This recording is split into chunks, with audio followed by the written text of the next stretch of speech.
This is NBC Connecticut News at 11. My fellow Americans, a short time ago, I ordered the United States Armed Forces to launch precision strikes on targets associated with the chemical weapons capabilities of Syrian dictator Bashar al-Assad. President Donald Trump announcing tonight military airstrikes are underway in Syria. Good evening, I'm Keisha Grant. And I'm Mike Heideck. Right now, the Syrian capital of Damascus being rocked by loud explosions. This is all in response to the chemical weapons attack from last weekend that killed dozens, including women and children. Tonight, France, the United Kingdom, and the United States took decisive action to strike the Syrian chemical weapons infrastructure. We want to take you now to New York for an NBC News special report.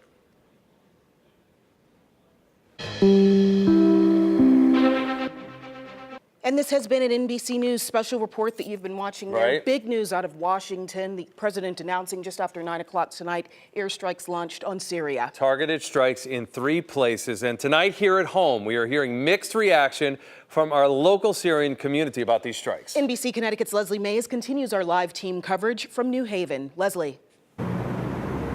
Tonight, I got to talk to several Syrian Americans who live here in Connecticut moments after the president announced that those strikes had commenced. Among that group, there is mixed opinions about the U.S.'s involvement in the Syrian conflict. But for people who have relatives still living in Syria right now, their biggest concern is how these strikes will impact civilians. It's a crisis. It's a really, really bad crisis for the Syrian people as a whole. Hani Bakri lives in West Hartford now, but was born in Damascus, Syria. His mother and siblings still live there, where he's unable to reach them in the aftermath of the U.S.-led strikes. He was at the Mediterranean restaurant with several other Syrian Americans in New Haven tonight, trying to follow the late-breaking news from across the Atlantic Ocean. Among this group, there are questions about who was behind the recent alleged chemical weapons attacks on the Syrian people, and whether and in what way the United States should be involved in any response. There were also questions about the United States' involvement in the defense of Syrians living in that country in light of the opposition by some Americans to allow Syrian refugees to flee to this country. But all agreed they wish it didn't come to this. After 7 years in war in Syria, over 1.5 million people, been killed there, and U.S. now try to kill more number or bigger number too. I'm against it, 100%. We support the President of the United States, and we wish it was a diplomatic solution instead of the military action, because the military action is not right, because civilian people end up paying the ultimate price. Now, when I spoke to those men, it was before Defense Secretary Mattis had characterized the strikes as a, quote, one-time shot, but their concern for their homeland, it remains. We are live tonight in downtown New Haven. I'm Leslie Mays, NBC Connecticut News. Mike and Keisha, back to you. Leslie, thank you. You know, Connecticut is one of the few states that welcomes Syrian refugees. In fact, as of last year, the Associated Press reported there were about 330 of them here in our state. And a short time ago, I got a chance to interview Senator Richard Blumenthal about these strikes. He was briefed ahead of time. Here's what he had to say. After these strikes happen, what do you believe the next step would be? I'm going to be asking, indeed demanding, that there be a full strategy explained to the American people who deserve an explanation for what our strategy will be. The next step really has to be for the President to outline and articulate a strategy. Having spoken to some of the Pentagon's top leadership as a member of the Armed Services Committee, I'm convinced that they're aware of the very grave and potentially perilous course that we may be embarking in. And this just in from Congresswoman Rosa DeLauro. She sent us this statement just moments ago into our newsroom. She called the most recent chemical attack in Syria vicious and inhumane. But she also went on to say, Our country cannot continue to conduct international relations reactively.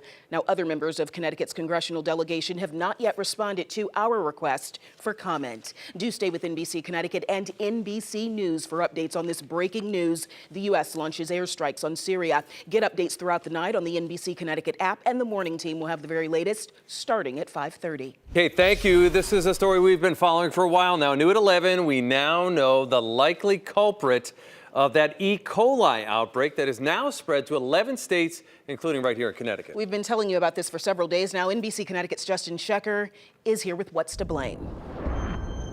The CDC now says the likely source of this E. coli outbreak is chopped romaine lettuce from Yuma, Arizona. There are now 35 confirmed cases in 11 states, 2 of them right here in Connecticut. Tonight, doctors say just to be safe, you should throw away any romaine lettuce sitting in your fridge. We're vegetarians, so we eat salads several nights a week. Today, the Centers for Disease Control announced that chopped romaine lettuce from Yuma, Arizona is the probable cause of the E. coli outbreak infecting people across the country. I'm just glad I didn't buy any. I stuck with spinach. Thank goodness. More than 20 of the patients sickened by the bad lettuce have been hospitalized, and 3 have developed kidney failure. Dr. Virginia Bieluk is chief of infectious diseases at the Hospital of Central Connecticut. This type of E. coli can be serious. Patients usually get sick about 3 or 4 days after they ingest the bacteria, and they may develop abdominal pain and cramping, diarrhea. Dr. Bieluk says seek medical attention if you develop those symptoms. I don't even think it matters if you wash it well because it's like in it. Which is why this is the best advice from doctors for you and your family. If you have chopped lettuce and you're not sure where it came from, discard it right away. Even if you've eaten some of it and you feel fine, discard that lettuce. As for which distributor or brand of lettuce is to blame, the CDC is still trying to figure that out. Restaurants and grocery stores are urged to only sell and serve romaine lettuce if they're certain it's not from Yuma.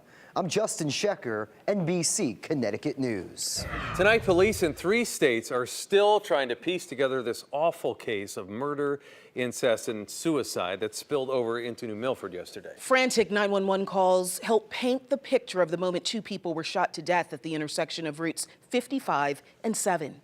He went around, we were pulling up to the stop sign, he went around 2 OZ trucks. These 2 were behind him. As soon as he opened fire and shot these 2 people, he went up and around them. Are there 2 people deceased, sir? Yes, sir. Now, police identified those 2 people as 20-year-old Katie Plato, who's on the left there, and her adoptive father, Anthony Fusco, who was on the right, and they say they were killed by Katie's biological father, Stephen Plato. Katie and Stephen had a sexual relationship and a child together last year. And sadly, that child also found dead yesterday in North Carolina. Still no official word on a motive. Help is on the way for students who were stunned when their school shut down earlier this month. The Ridley Lowell Business and Technical Institute closed without warning in New London. The U.S. Department of Education says it will make sure students can get their transcripts and figure out their federal loans. They'll also be able to get information on how to transfer to another school. So some new fallout over the AquaTurf's decision to no longer host the NRA's Friends of the NRA's annual fundraiser. Now the Connecticut Citizens Defense League says they're pulling their dinner from there as well. The gun rights group says it cannot work with a business that is taking a political stand in a gun rights debate. We reached out to the AquaTurf for comment on this one. We still haven't heard back.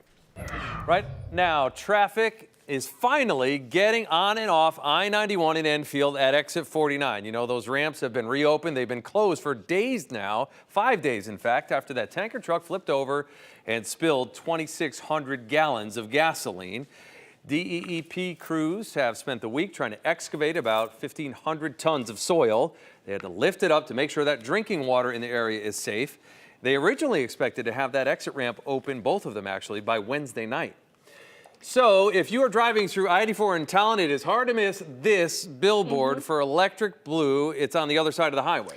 Yeah, Talon's town manager says people are complaining that the billboard for Electric Blue is a little too risque. Yeah. Drivers are worried people will have trouble keeping their eyes on the road. It's just a little too much in your face. You know, I think I remember the old sign was like silhouettes, which can be maybe tasteful. Now, the director for that strip club says, look, the ad doesn't pose any more danger than any other sign. Honey, some men get distracted by anything, okay? We did not have one accident because of our billboards. Now, a spokesperson for the DOT says they have no authority over billboard content. They can only enforce issues like if the sign is too big or not.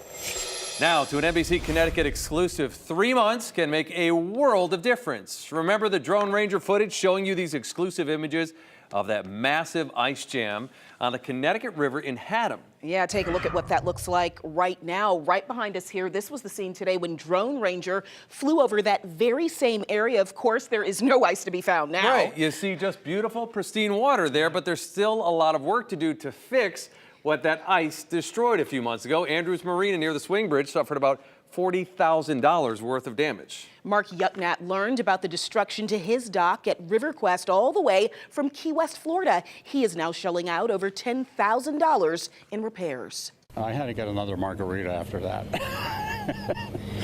And do you need a margarita now with how much? Well, no, I can't afford a margarita now.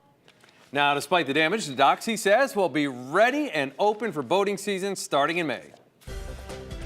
And coming up, we're staying on top of the breaking news that President Trump ordered the airstrikes on the chemical weapons arsenal in Syria. Another update straight ahead. And not one, but two first alerts in the exclusive 10-day forecast. I'm tracking sunshine and 60s, followed by 30s and rain. The brand new information coming up. Plus, some caffeine fiends may need to find a new fix where you won't be able to get a jolt anymore. And it's a disgusting discovery that's leaving a lot of people squeamish. The dirty truth about public bathrooms when we come back.